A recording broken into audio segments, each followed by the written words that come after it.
ওগো আমার ভাইয়েরা প্রশ্ন করেছেন, সাতক্ষীরায় আসার কথা ছিল কি জুবাইর আহমেদ তাশরিফ, আল্লাহ রাব্বুল আলামিন তার কণ্ঠটাকে কবুল করে নিন, দোয়া করি। কিন্তু ভাইজান এখনো ছোট মানুষ, এখনো আবেগ আছে না নাই? এখনো আবেগ থাকার কারণে সাতক্ষীরায় একটা অনাকাঙ্ক্ষিত ঘটনা ঘটে গিয়েছে। সেই ঘটনার জন্য আমার কাছে জানতে চেয়েছেন, হুজুর এই ব্যাপারে আপনার মন্তব্য কি? আমার মন্তব্য হলো, কাইয়ুম মিয়াজি নামের একজন বক্তা, সেও আমার শ্রদ্ধাভাজন ব্যক্তিত্ব। আমি আমাদের মাদ্রাসার মাহফিলে এনেছিলাম একজন ভালো আলোচক, সরল মানুষ। সাতক্ষীরায় আসার পরে অনাকাঙ্ক্ষিত ঘটনা ঘটিয়েছে কমিটির লোক। কি যেন ঘটিয়েছে, তাকে আটকে রেখে টাকা পয়সা নাকি টাকা পয়সা নিয়েছে, ফোন কেড়ে নিয়েছে, এরকম অভিযোগ আমরা শুনেছি। এটা করে থাকতে পারে গোটা সাতক্ষীরার মধ্যে একটা কমিটি। প্রতিদিন সাতক্ষীরায় ধরে নেন 100টা মাহফিল হয়, 100 মাহফিলের মধ্যে একটা কমিটি যদি এমন করে, গোটা সাতক্ষীরাকে কি দোষী বানানো যাবে নাকি? কথা কয়টা যাবে? এই সাতক্ষীরায় এমন ঘটনা ঘটার কারণে অনেক ওলামায়ে কেরাম সাতক্ষীরাটাকে বয়কট করেছে, বলেছে সাতক্ষীরায় আর ওয়াজ করতে যাব না, সাতক্ষীরায় আর মাহফিলে যাব না, সাতক্ষীরায় আর ওয়াজ করব না। ওগো আমার ভাইয়েরা, একজনের অপবাদ দিয়ে, একজনের অপরাধ দিয়ে সবাইকে জাস্টিফাই করা চলে? কয় না, কথা কয় না, চলবে না? চলে না।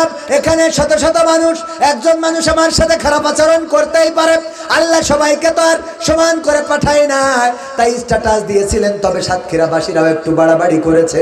জুবাইর আহমেদ তাশরিফ যখন এই স্ট্যাটাস দিয়েছে, আবেগে কোনো আলেমের পক্ষ নিয়ে হয়তো বলে ফেলেছেন যে সাতক্ষীরা বয়কট, কিন্তু পরবর্তীতে সরে এসেছে, আবার সাতক্ষীরার দাওয়াত নিয়েছেন, আসতেও চেয়েছিলেন। আমি যতদূর শুনেছি, জিজ্ঞাসা করেছিলাম, ওই দাওয়াত যিনি দিয়েছেন রবিউল ইসলাম খুলনার কাছে, বলল উনি আসবেন, বিমান টিকিটও করেছেন, কিন্তু ফেসবুকে আমার আলেম ওলামা আবার স্ট্যাটাস দিয়া ধরলো, এসো সাতক্ষীরায় তোমার কাঠি খোলা হবে, এসো সাতক্ষীরাবাসী লাঠি নিয়ে বসে আছে, শুরু করবে বাটন টানা। ওগো আমার ভাইয়েরা, কেউ যদি স্লিপ অফ টাং অথবা ভুল করে কোনো কিছু বলে ফেলে, বলেন দেখি যদি সে তওবা করে, তাকে ক্ষমা করার দরকার আছে না নাই?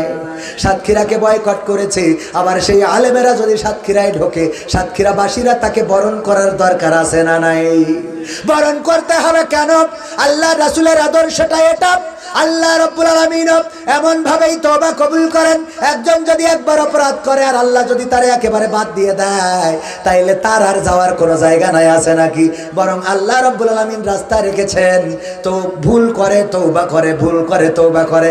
আল্লাহর নবী বলেছেন, যদি বান্দারা ভুল না করে আর তওবা যদি না করে, আল্লাহ ওই জাতিকে ধ্বংস করে দিয়ে আবার নতুন একটা জাতি নিয়ে আসবে, যারা ভুল করবে আবার আল্লাহর কাছে তওবা করবে। বলেন সুবহানাল্লাহ। ভুল করার জন্য আদম আলাইহিস সালাম হঠাৎ করে গন্ধক ফল খেয়ে ফেললেন, আল্লাহ রাব্বুল আলামিন শাস্তি দিলেন, একটু রাগ করলেন, ধমক দিলেন, কিন্তু ক্ষমা করেছে না করে নাই? ক্ষমা করে দিলেন। ভাইয়েরা আমার, সাতক্ষীরাবাসীকে বলবো, দেখেন রাগ দেখালে হবে না, ইসলামের জন্য নিবেদিত প্রাণ হতে হবে, উদার হতে হবে, হৃদয়টাকে আরো প্রশস্ত করতে হবে। কিছুক্ষণ আগে আমাদের মুহতারাম জামাতের সাবেক যশোর জেলা পশ্চিমের আমির জনাব মাওলানা আজিজুর রহমান সাহেব আমাকে নসিহা করেছিলেন, ওগো কবি শোনো, বরাবরই দেখা হলে নসিহা করেন, আজকেও করলেন। কেন্দ্রীয় কর্ম পরিষদ সদস্য, একবার উনি ডাক্তার শফিকুর রহমানের নির্দেশে আমাকে নিয়ে মিটিংয়ে বসেছিলেন। ডাক্তার শফিকুর রহমান নির্দেশ দিয়েছিল কবিরকে নিয়ে মিটিংয়ে বসেন, তাকে একটু সংশোধন করেন। ওগো আমার ভাইয়েরা, ডাক্তার শফিকুর রহমানের নির্দেশে মিটিং করা ব্যক্তি, ওরে ভাইরে, আপনারা এসব এখন কি কোনে আনছেন? আমার গ্রামে 5-6 জন মুরব্বী প্রবীণ, তাকে আমরা একটু তো এগুলো আগে দেন নাকি? রাত 12টার সময় এখন দেবেন, লোকজন দাঁড়াবে। আমি আলোচনার মধ্যে খালি একবার টাকা তোলেন, একবার মাইক বন্ধ করেন, একবার আবার আমার একটা কথা বলার মধ্যে উপজাং করি কাটি করতে যায়। এসব দোয়া করেন, আল্লাহুম্মা সাল্লি আলা মুহাম্মাদ ওয়া আলা আলি মুহাম্মাদ কামা সাল্লাইতা আলা ইব্রাহিম ওয়া আলা আলি ইব্রাহিম ইন্নাকা হামিদুম মাজিদ। আল্লাহুম্মা বারিক আলা মুহাম্মাদ ওয়া আলা আলি মুহাম্মাদ কামা বারাকতা আলা ইব্রাহিম ওয়া আলা আলি ইব্রাহিম ইন্নাকা হামিদুম মাজিদ। যে মুরব্বিদের কাঁধে টুপি দেবেন, দিয়ে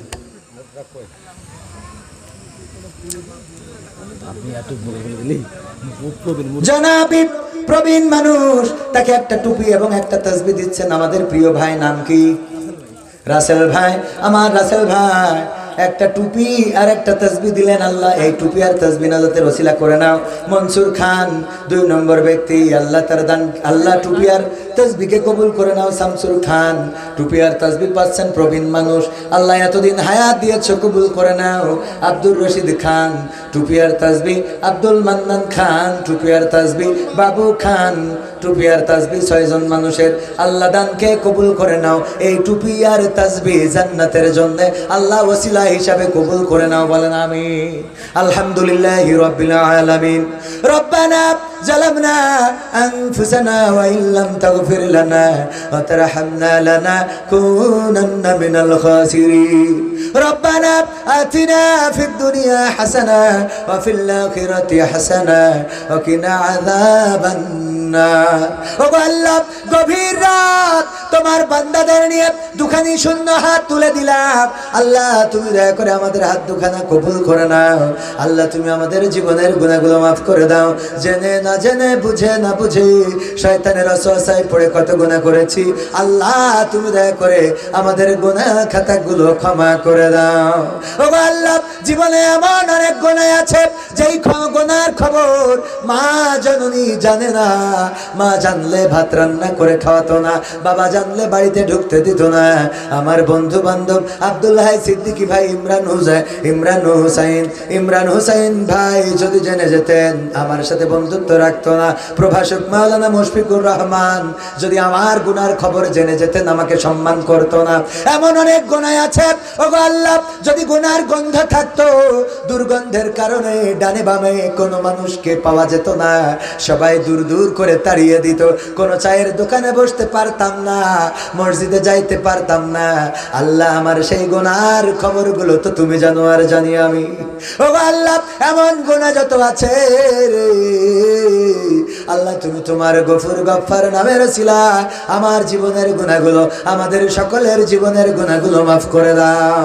ওগো আল্লাহ, আমরা যারা হাত তুলেছি কারো মা নাই রে, চিরজনমের মতো বিদায় নিয়ে চলে গেল অন্ধকার কবরে।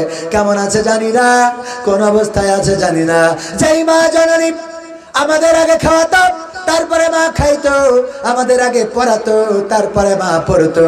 বাবাকে ঈদের সময় বলতে শুনেছি, যদি আমার সন্তানদের নতুন জামা কিনে না দেন তাইলে কিন্তু এইবার আমি ঈদ করব না। এমন মা যেই সন্তানের নতুন জামার জন্য বাবার সাথে অভিমান করত, ওই মা যাদের চিরজনমের মতো বিদায় নিয়ে অন্ধকার কবরে ঘুমিয়ে আছে, আল্লাহ যার খুকা বলে ডাকে না, আজ আর আমাদের পাশে থাকে না রে আল্লাহ। আল্লাহ তুমি দয়া করে ওই মায়ের কবরটারে জান্নাতের বাগান বানায়া দাও। ওগো আল্লাহ, যাদের বাবা নাই, বাবা হারাদের মধ্যে আমিও একজন। আল্লাহ চলে গেল চিরজনমের মতো বিদায় নিয়ে, 22টা বছর হয়ে গেল, বাবার মতো কেউ তো আর মাথায় হাত বুলিয়ে দেয় না, আর বাবা বলে কাউরে ডাকতে পারলাম না। এই আক্ষেপটা থেকে গেল গো আল্লাহ। ওগো আল্লাহ, যেই দিন টাকা ছিল না, যেই দিন পয়সা ছিল না, ওই দিন বাবা ছিল রে। যেই দিন টাকা হইল, পয়সা হইল, ওই দিন আর বাবারে পাইলাম না, বাবারে পাইলাম না। আল্লাহ, বাবা কেমন আছে জানি না। আল্লাহ, আব্বার কবরটারে জান্নাতের বাগান বানায়া দাও। ওগো আল্লাহ, এই গ্রামে যত কবরবাসী ঘুমানো, কবরগুলোকে ক্ষমা করে দাও। আল্লাহ, এই মাহফিলের আয়োজন যারা করেছে বসুন্তি আসাদুল্লাহপুর খানপাড়া যুব সমাজের উদ্যোগে, আল্লাহ তৃতীয়তম এই কোরআনের মাহফিলটাকে কবুল করে নাও। আমার রাসেল ভাইকে কবুল করে নাও, আমার সভাপতিকে কবুল করে নাও, আমার যুবকদেরকে কবুল করে নাও। ওগো আল্লাহ, আজকে আমার সাথে যারা হাত তুলেছে, আমার মুরব্বী দাড়ি পাকা অনেকেই হাত তুলেছে, আল্লাহ পড়ন্ত বিকালে এই সন্ধ্যা বেলায় হাত তুলে দিয়েছে রে। জীবনের অনেকটা দিন পার করে এসেছে, গুনাহ বেশি নাকি সওয়াব বেশি তা তো তুমি জানো, আর পৃথিবীর কোনো মানুষ জানে না। এখন অপেক্ষা মালাকুল মাউতের কবে আসবে আর নিয়ে যাবে, দুনিয়া ছেড়ে চলে যেতে হবে। ওগো আল্লাহ, আমার দাড়ি পাকা মুরব্বী যারা হাত তুলেছে, তুমি সকলকে তোমার শাহী দরবারে কবুল করে নাও। আল্লাহ, আমার যুবক যারা হাত তুলেছে, যাদের কর্ম নাই আল্লাহ কর্মসংস্থানের ব্যবস্থা করে দাও, যাদের চাকরি নাই চাকরির ব্যবস্থা করো। আল্লাহ, যারা লেখাপড়া করে তুমি দয়া করে তাদের কামিয়াবি দান করে দাও। আল্লাহ, রেজাল্টটা ভালো করে দাও। আল্লাহ, নিঃসন্তানীকে সন্তান দান করে দাও। অবিবাহিত যুবকের আল্লাহ নেক পাত্রী দান করে দাও। ওগো আল্লাহ, নেককার স্বামী হিসাবে তোমার অবিবাহিত যুবকদের তুমি দান করে দাও। ওগো আল্লাহ, আমার মা বোনেরা যারা হাত তুলেছে, যাদের মা নাই বাবা নাই, তুমি দয়া করে কবরগুলো জান্নাতের বাগান বানাও। ওগো আল্লাহ, যারা অসুস্থ আছে সুস্থতা দান করে দাও। আল্লাহ, এই মাহফিলটাকে কিয়ামত পর্যন্ত জারি রাখো। এই মাহফিলে যারা টাকা দিল, পয়সা দিল, দানকে কবুল করে নাও। আল্লাহ, আমার মালয়েশিয়ার উস্তাদ জনাব মাওলানা শাহিদুল ইসলাম সাহেব, আল্লাহ আমাদেরকে হাতে কলমে শিখাইয়েছে, কোরআন শিখাইয়েছে, বক্তৃতা কেমন করে দিতে হয়, কোথায় কিভাবে বলতে হয়। আমার মনে আছে একটা মাস উনি বিভিন্ন কোরআনের মাহফিলে ওই মালয়েশিয়ায় আমাকে নিয়ে বেড়াতেন। আল্লাহ, অসুস্থ মানুষ, পিতৃতুল্য মানুষ, আল্লাহ ওই মালয়েশিয়াতে কত স্মৃতি আমাদের রয়েছে। আমার সাথে হাত তুলেছে, আল্লাহ তুমি মুহতারামকে কবুল করে নাও। স্ত্রী হাত তুলেছে, সন্তান হাত তুলেছে, পর্দার অন্তরালে স্ত্রী আছে, আল্লাহ তুমি দয়া করে তার হাত দুখানা কবুল করে নাও। আল্লাহ, আমার শাহিদুল ভাই ডায়াবেটিসে ভুগছে, অসুস্থ মানুষ, আল্লাহ তুমি দয়া করে রোগ মুক্তি দিয়ে দাও। ও আল্লাহর যত রোগ আছে সুস্থতা দান করে দাও। তোমার কাছে আখেরি ফরিয়াদ মালাকুল মাউত যেদিন মাথার কাছে আসবে, আল্লাহ তুমি দয়া করে আমাদের সকলের জবানে জারি করে দিয়া আখেরি কালেমা লা ইলাহা ইল্লাল্লাহু মুহাম্মাদুর রাসূলুল্লাহ সাল্লাল্লাহু আলাইহি ওয়াসাল্লাম।